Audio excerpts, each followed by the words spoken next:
Assalamualaikum warahmatullahi wabarakatuh. Selamat siang semuanya. Semoga kalian diberikan kesehatan oleh Allah Subhanahu wa taala. Amin. Allahumma amin. Oke guys, kali ini aku mau membahas sebuah topik yang sedang hangat ya, selain dari kasus pembunuhan polisi, yaitu tentang HIV AIDS yang menyebar di lingkungan mahasiswa. HIV AIDS, Human Immunovirus, itu virus yang menyerang ke sistem kekebalan tubuh manusia. Nama penyakitnya adalah AIDS ya, Acute Immunodeficiency Syndrome ya. HIV AIDS itu sebenarnya hanya bisa menular ketika melakukan hubungan seksual dan juga menggunakan jarum suntik yang sama, misalnya waktu penggunaan narkoba ya. Catat ya, berarti hanya ada dua penyebab kapan HIV AIDS atau HIV itu bisa menular, yaitu ketika hubungan seksual dengan si ini yang kena HIV atau penggunaan jarum suntik yang sama seperti penggunaan narkoba yang disuntikan itu.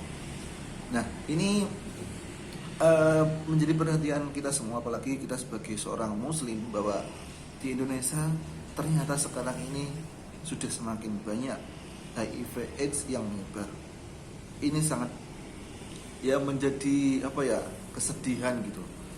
Karena sejatinya HIV kan memang ditularkan lebih banyak pakai hubungan seksual. Nah, makanya kita kalau bisa menghindari seks bebas. Kenapa?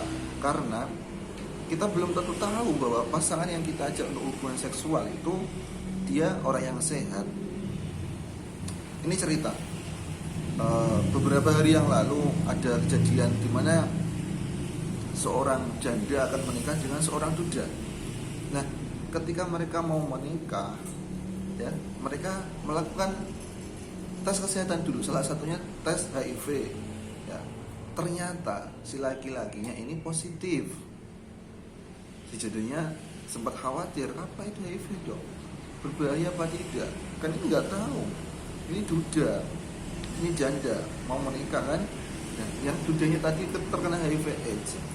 Ternyata setelah diperiksa, setelah ditanya lebih dalam bahwa si pria ini ketularan HIV dari istrinya, di mana istrinya yang dulu mungkin sudah mempunyai riwayat HIV.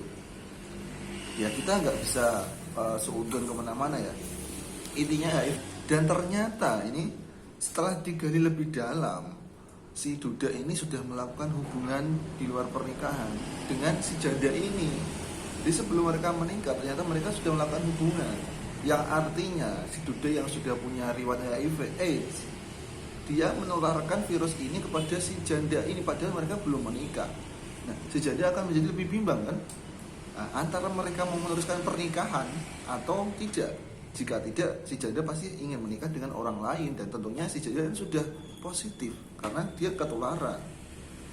Si janda bisa menjadi penular lagi dan bisa menular lagi, karena ya ibu hamil akan punya resiko yang lebih tinggi untuk menular kepada anaknya, dan juga kasihan kepada anaknya yang butuh perawatan ekstra, kan dari kecil sudah harus mengonsumsi obat-obat gimana untuk mengantisipasi menularnya HIV/AIDS. Ya kita tahulah, masyarakat awam juga tahu bahwa HIV/AIDS nanti gejalanya apa? Akan lemes, ya tambah kita nggak sesehat orang normal gitu. Dan ini si janda dan duda ini yang merupakan salah satu contoh kasus yang real terjadi di lingkungan sekitar kita, bahwa tidak hanya di lingkup mahasiswa, bahkan di pabrik-pabrik ya, yang notabene para karyawannya ada anak-anak muda ataupun ya pasangan suami istri yang masih muda. Ini juga menjadi titik kritis kita, bahwa bisa aja loh ini menjadi ya salah satu pemicu penyebaran virus HIV. Tolong ini bagi pemerintah ataupun pihak yang terkait, kita harus mensosialisasikan bahwa HIV itu berbahaya banget guys. Di agama kita, di agama Islam itu sudah dilarang kita untuk tidak melakukan hubungan seksual di luar pernikahan, karena ini sangat berbahaya.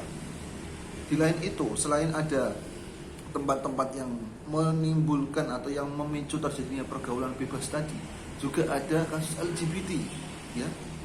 Karena resiko HIV/AIDS atau penularan HIV/AIDS itu bisa juga disebabkan dari hubungan LGBT, di mana ketika LGBT ini berhubungan, mereka pasti melalui jalur belakang.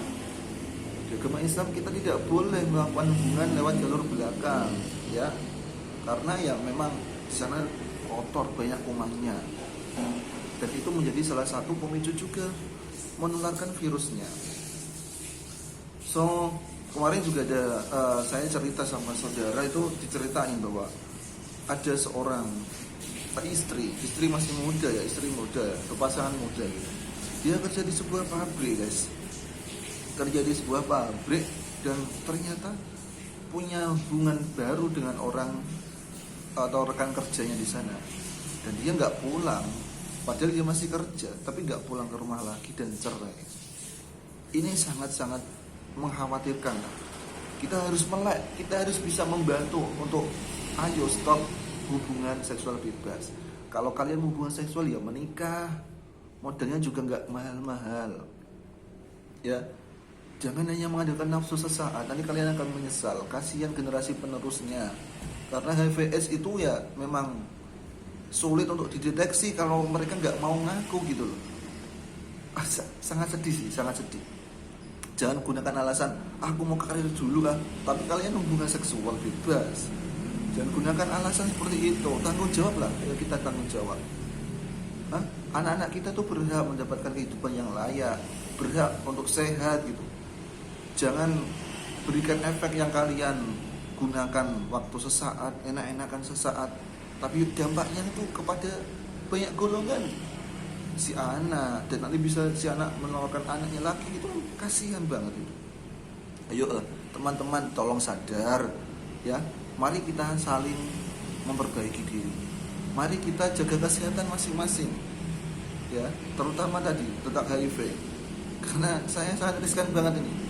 Ketika kemarin diceritain istri juga sangat banyak kasus yang ditemukan ketika istri melakukan pemeriksaan kesehatan. Ya memang sekarang ketika mau menikah dicek dulu kesehatannya, termasuk kesehatan HIV, bebas atau aktif.